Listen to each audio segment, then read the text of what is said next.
अस्सलामुअलैकुम viewers, आलियाज़ garden में एक बार फिर आपको खुशामदीद कहती हूँ और उम्मीद करती हूँ कि आप सब बिल्कुल खैरियत से होंगे। आज हम जिस पौधे के बारे में बात करने जा रहे हैं वो ये खूबसूरत पर्पल रंग के फूलों वाला प्लांट है। ये मैक्सिकन पिटूनिया है और रोएलिया भी इसको कहते हैं, क्रैकर प्लांट भी कहते हैं। बहुत ज़्यादा ब्लूम करने वाला ये प्लांट है और जहाँ गर्मी शुरू होती है इसमें कलियाँ आनी शुरू हो जाती हैं और फूल भी लगना शुरू हो जाते हैं बहुत सारे, और जब तक गर्मी बाकी रहती है तब तक इसमें फूल आते ही रहते हैं। इसको ग्राउंड पे भी लगाया जाता है जहाँ पर ये बहुत ज़्यादा फैलता है क्योंकि सीड्स निकलकर हर तरफ डिस्पर्स हो जाते हैं और वो मॉइस्चर मिलने से वो स्टिकी से हो जाते हैं और जहाँ होते हैं वहीं चिपक जाते हैं और वहीं पर ये उग जाते हैं। किसी भी तरह की केयर के बगैर ये खुद ब खुद उगते रहते हैं। और आप चाहते हैं अगर कि बहुत कम केयर के अंदर और बहुत कम मेंटेनेंस के साथ आपके घर में बहुत सारे फूल खिला करें, पूरी गर्मियों में फूल खिला करें, तो आप ये प्लांट ज़रूर लगाइए। और अभी सुबह सुबह का वक्त है और देखिए ठंडी ठंडी हवा भी चल रही है और ये फूल कितने खूबसूरत लग रहे हैं, ये देखिए। हालांकि आप देख सकते हैं कि प्लांट कितना छोटा सा है और फ्लावर्स इसके अंदर हमें नज़र आ रहे हैं और ये बर्ड्स भी इसमें हमें नज़र आ रही हैं। इसकी बर्ड्स भी बिल्कुल उसी वाले पेटूनिया की तरह से होती हैं। ये जैसे इसका एक नीचे भी इसकी ड्रॉप वैरायटी यहाँ पर लगी हुई है। जहाँ तक इन्फेस्टेशन का ताल्लुक़ है तो इसमें मिली बग्स वगैरह और वाइट फ्लाइज लगने का अंदेशा होता है, लेकिन उससे इसकी फ्लावरिंग पर, इसकी सेहत पर बहुत ज़्यादा असर नहीं पड़ता। लेकिन कायदे की बात यह है कि हमें इसको पेस्टिसाइड या नीम ऑयल का स्प्रे करना चाहिए है ताकि ये भी हेल्दी रहे हमारे बाकी प्लांट्स की तरह। और सॉइल के बारे में अगर बात की जाए तो ये हर तरह की सॉइल में उग जाता है। इसे बहुत ज़्यादा फर्टिलाइज़र्स की ज़रूरत नहीं होती। नॉर्मली जिस तरह साल में 2 मरतबा आम तौर पे ज़्यादातर गार्डनर्स जो हैं अपने प्लांट्स को फर्टिलाइज़र देते हैं, इसी तरह से इनको भी दिया जा सकता है, यानी कि फरवरी में और सितंबर के महीने में। और इसके साथ साथ जैसे आप अगर दूसरे पौधों के लिए लिक्विड फर्टिलाइज़र बनाते हैं तो थोड़ा इसमें भी डाल दीजिए। और यकीन मानें कि अगर आप नहीं भी इसको रेगुलरली फर्टिलाइज़र देंगे तब भी ये इसी तरह से ब्लूम करेंगे और आपके घर को, आपके गार्डन को खूबसूरत बनाते रहेंगे। तो एक प्लांट अगर आपके पास हो तो आप उससे ढेरों प्लांट्स बना सकते हैं। बहुत इजी टू ग्रो प्लांट है। एक तो ये कि इसके रूट्स के पास से ये छोटे छोटे प्लांट्स जो हैं ये खुद ब खुद निकलते रहते हैं। ये देखिए कितने सारे प्लांट्स जो हैं इसके रूट्स में से निकल रहे हैं और जब ये मैच्योर हो जाएं तो आप इनको सेपरेट कर सकते हैं और दूसरे गमले में भी प्लांट कर सकते हैं। और वरना तो ये जो इसके सीड पॉट्स हैं ये जब डिस्पर्स होते हैं तो आसपास रखे हुए तमाम गमलों में ये चले जाते हैं और वहाँ पर से आपको ये प्लांट्स जो हैं वो देखना पड़ेगा कि आया इस गमले में मुझे रखना है या नहीं। और इतने सारे प्लांट्स आपके पास होंगे और इतने सारे इसमें फ्लावरिंग होगी। सख्त गर्मियों में भी जब फूल खिलते हैं दूसरे पौधों में, ज़रा कुमला भी जाते हैं, तब भी आप देखेंगे कि इन फूलों की ताज़गी जो है वो इसी तरह से होगी।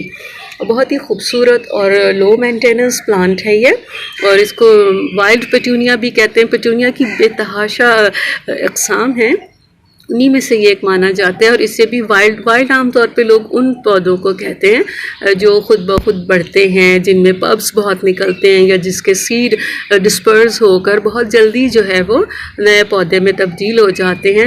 आमतौर पर उन पौधों को जंगली कहा जाता है। वैसे बहुत ही खूबसूरत प्लांट है ये। और वाटरिंग का जहाँ तक ताल्लुक़ है तो अगर कभी कभार उसको पानी ना मिले या कम मिले चंद दिनों तक तो भी ये मरेगा नहीं, लेकिन ये कि थोड़ी इसकी पत्तियाँ वगैरह झड़ जाती हैं और इसकी खूबसूरती में थोड़ा सा फ़र्क पड़ता है। लेकिन ये कि जब इसको दोबारा वाटरिंग करेंगे हम तो ये दोबारा से ग्रो करना शुरू कर देता है। लेकिन मैं समझती हूँ कि इतने प्यारे, इतने खूबसूरत प्लांट को जो कि हमें इतने सारे फ्लावर्स देता है, जो सुबह सुबह सवेरे हमको इतनी सारी खुशी देते हैं, तो क्यों नहीं हम इनको पानी डालेंगे। वैसे कि थोड़ा बहुत बल्कि काफ़ी हद तक ये जो है खुश्क मिट्टी को बर्दाश्त कर लेता है। इसकी हाइट बहुत ज़्यादा नहीं होती है। जैसे कि ये वाला जो पेटूनिया है जिसमें अभी फ्लावर्स नहीं लगे हुए हैं तो ज़्यादा मज़ा नहीं आ रहा है, तो ये वाले पेटूनिया की हाइट ज़रा थोड़ी इससे काफ़ी ज़्यादा होती है। अभी भी देखें आप, ये प्लांट कितना जो है टॉल हो गया है, जबकि ये थोड़ा सा नीचे ही है। और इसकी जो ब्रांचेस है ना वो थोड़ी सी इधर उधर बिखरी बिखरी होती हैं, तो आप चाहें तो कभी बहुत ज़्यादा अगर हो जाए तो आप इसकी प्रूनिंग भी कर सकते हैं, इसके शेप को अपने पसंद के अकॉर्डिंग लाने के लिए। और अगर आपको वैसे ही अच्छा लगता है तो फिर तो क्या बात है। बहुत ही खूबसूरत और बहुत ही लो मेंटेनेंस प्लांट है, और पूरी गर्मियों तक आपके यहाँ फूल जो है वो सुबह सुबह बहुत सारे खिलेंगे और आपको बहुत सारी खुशी देंगे। और इन फूलों का रंग भी बहुत खूबसूरत होता है। और देखिए कितने प्यारे से ये देखिए कितने खूबसूरत फूल हैं, इसकी कलियां देखें कितनी प्यारी हैं, और इसके लीव्स भी काफ़ी खूबसूरत होते हैं। इनमें एक ये ओवल शेप के लीव्स होते हैं इसके तकरीबन, ये देखिए ओवल शेप में इसके लीव्स होते हैं, और उसमें ये कर्ल्स जब आते हैं ना बहुत ही खूबसूरत लगते हैं।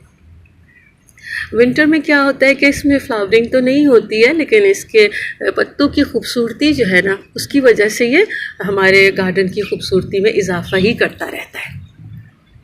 देखिए, और बहुत इतनी सारी ब्लूमिंग करने के बाद भी इसको बहुत ज़्यादा केयर की और बहुत ज़्यादा फर्टिलाइज़र की ज़रूरत नहीं होती है। और प्रोपगेशन के बारे में भी मैंने बताया कि इन पॉड्स के ज़रिए से जो सीड डिस्पर्स होते हैं उनसे भी इसके पौधे बन जाते हैं। इसके अलावा इस प्लांट के यहाँ देखिए कि स्टेम के पास जो है छोटे छोटे प्लांट्स जो हैं वो बनते रहते हैं, आप उनको भी सेपरेट कर सकते हैं, या फिर आप चाहें कि आपका यही पॉट पूरा फिल हो जाए तो आपकी चॉइस पर है। और मेरा तो मशवरा ये है कि इसको ज़रूर लगाएं, चाहे आप बहुत ज़्यादा बिज़ी हैं या बहुत ज़्यादा बिज़ी नहीं भी हैं। तो मैं समझती हूँ कि बहुत सारे पौधे होते हैं जो बहुत नाजुक मिजाज होते हैं, उनका बहुत ज़्यादा हमें ध्यान रखना पड़ता है, हर मौसम के हिसाब से उनकी प्लेस को भी चेंज करना पड़ता है कभी तो, और उनको फर्टिलाइज़ करना होता है, प्रून करना होता है बाकायदगी से, और फिर वो जो है सरवाइव करते हैं हमारे गार्डन में। तो मैं समझती हूँ कि ऐसे भी बहुत सारे प्लांट्स हमें जमा करने चाहिए अपने गार्डन में जो निस्बतन कम मेंटेनेंस मांगते हैं, और ये तो बहुत ही कम मेंटेनेंस जो है वो मांगता है, यानी कि बहुत ज़्यादा फर्टिलाइज़र नहीं और बहुत ज़्यादा प्रूनिंग की ज़रूरत नहीं पड़ती, इन्फेस्टेशन भी इसमें बहुत ज़्यादा नहीं होती, लेकिन होती है। मिली बग्स इसमें आ सकती हैं, वाइट फ्लाइज इसमें आ सकती हैं। तो जिस तरह हम रेगुलरली अपने बाकी के पौधों की केयर करते हैं तो उसी तरह से इनकी भी केयर कर लें। ये देखिए ये एक क्यारी है, तो इस तरह की अगर किसी पॉट में आप इस प्लांट को लगा देंगे तो क्या होगा कि एक प्लांट आप लगाएंगे ना तो देखेंगे कुछ अरसे में ये पूरी क्यारी इसी तरह से भर जाएगी और बहुत ज़्यादा खूबसूरत लगेगी। जैसे कि ये प्लांट है, ये भी बहुत जल्दी से जिसने पूरी क्यारी को भर दिया है। तो इसी तरह से अगर आप किसी क्यारी में इसको लगा देंगे, क्यारी वाले पॉट में यानी कि, तो भी ये बहुत अच्छा लगेगा और बहुत जल्दी से वो भर भी जाएगी और जो है ये इस तरह से ढेरों ढेर आपको फूल मिलेंगे। उम्मीद करती हूँ कि ये खूबसूरत सा प्लांट आपको बहुत पसंद आया होगा। अगर ये वीडियो आपको पसंद आई है तो ज़रूर लाइक कीजिएगा और अपने कमेंट्स ज़रूर दीजिएगा। मुझे आपके कमेंट्स का इंतज़ार रहेगा। आपकी सपोर्ट के लिए आपसे रिक्वेस्ट है मेरे चैनल को सब्सक्राइब कीजिए। आलियाज़ गार्डन को मैं लेती हूँ आपसे इजाज़त। अपना और अपनों का बहुत ख्याल रखिएगा और अपने घर को कुछ ना कुछ प्लांट से सजाने की कोशिश कीजिए, बहुत अच्छा लगेगा। अल्लाह हाफ़िज़।